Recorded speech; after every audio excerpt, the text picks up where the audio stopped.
Little local county. So what we're doing at CopperCards is we're re-establishing communities. We're creating these small groups of people who stand together and establish a community that can help them understand how to deal with the government and understand what's going on in their community. And it's when you can stand together as we the people that you can actually stand up and get rid of criminals. 12 jurors, you're going to sit over trial. You don't need any government involvement in that. We the people do that. That's what America is about. And we've forgotten that. And the reason we've forgotten that is because we've gone through years and years of fool, not school, where the Rothschilds have controlled the education programs. They control the books. They own all the publishers.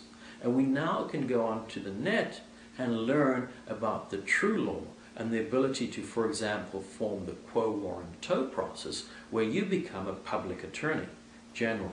The public attorney general, which can be you, anyone in the public, can go and prosecute a government official. We can form our courts under common law, which are common law courts, which are true courts, where the jury then tries and convicts criminals in conformance, in complete conformance to the law.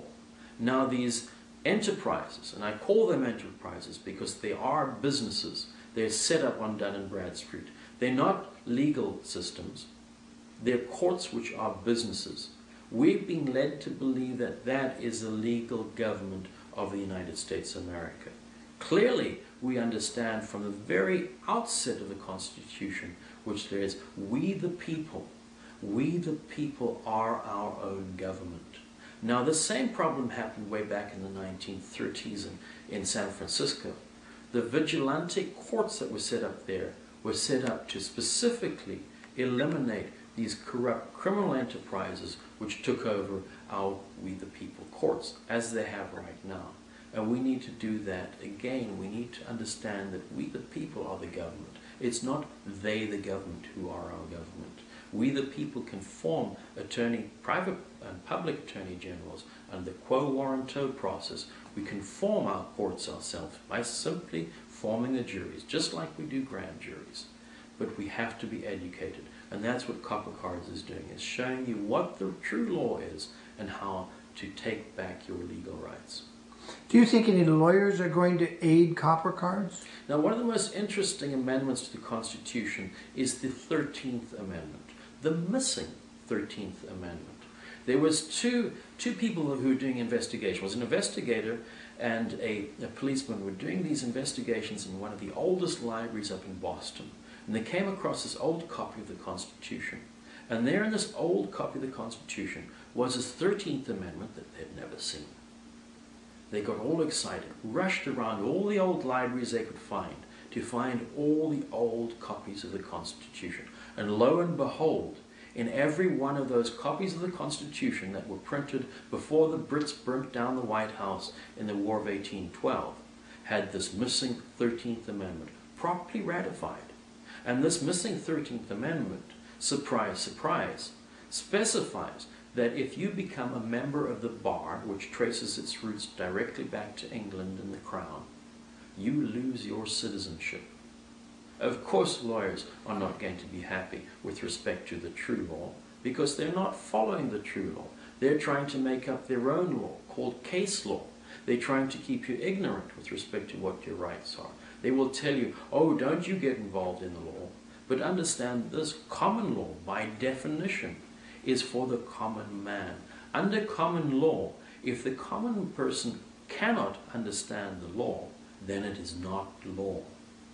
There's no scope with respect to interpretation of the law. The judiciary doesn't have the right to interpret the law, because if they have the right to interpret the law, it means they can say the law means whatever they feel it means.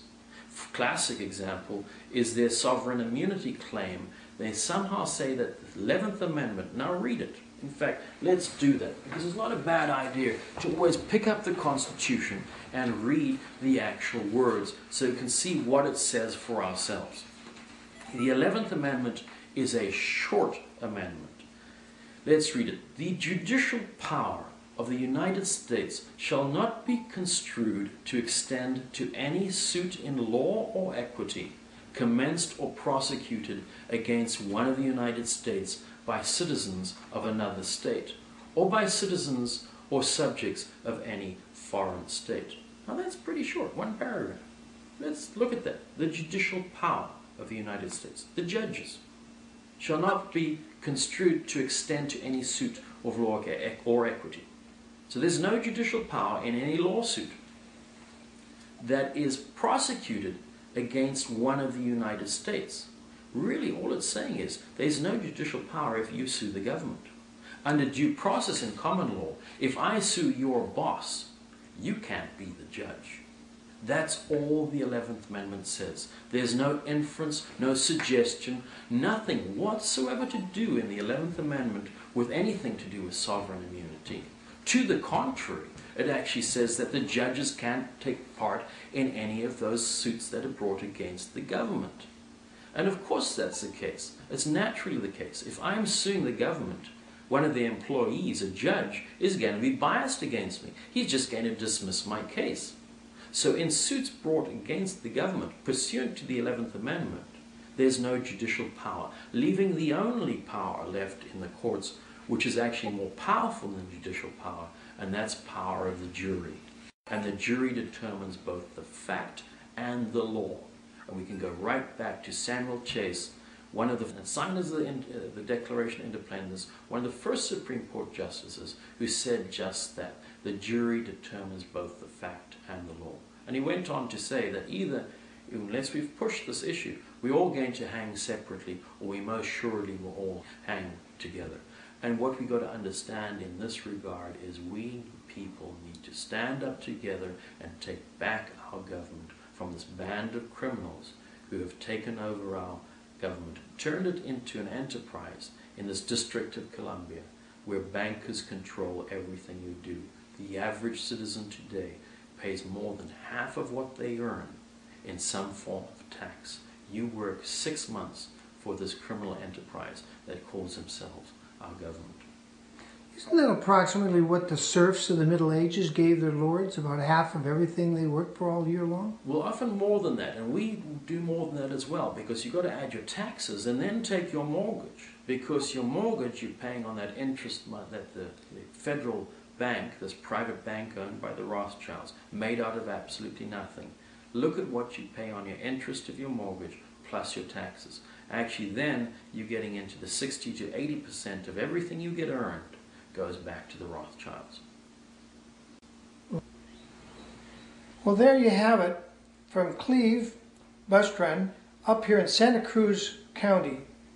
I'm William Wagner for On Second Thought. Catch our next episode.